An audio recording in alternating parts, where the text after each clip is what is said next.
بسم الله. شركة كورنتادا بيكو waa shirkadda ugu weyn ee bixisa adeega korontada Soomaaliya.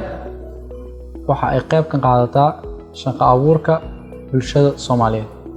Shirkadda Beko markii ay timaado baahi shaqo waxa ay weysiisaa bulshada iyadoo u marsiinaysa channelska warbaahinta sida TV-yada, idaacadaha iyo baraha bulshada ee shirkadda leedahay.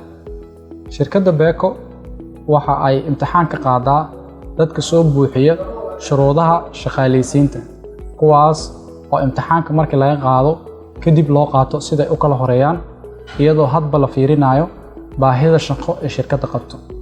Tan iyo aasaaska shirkadda waxa ay qayb ka qaadatay shaqo abuurka bulshada iyadoo oo boqolaal Soomaaliyeed u sameysay shaqo abuur ayna qaarkood ay hadda ka shaqeeyaan shirkadda.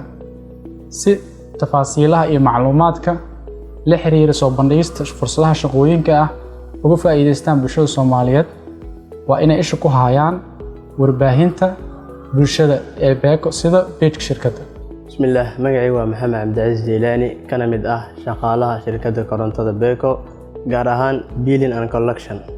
Shirkadda waxaan ugu soo biiray qaab imtixaan ahaan. Imtixaanka waxaan ka ogaaday rag asxaab dhow aan nahay oo ka arkay Facebook page-ka shirkaddu ay leedahay. imtixaankii kadib waa ku guuleysanay markaan galnay.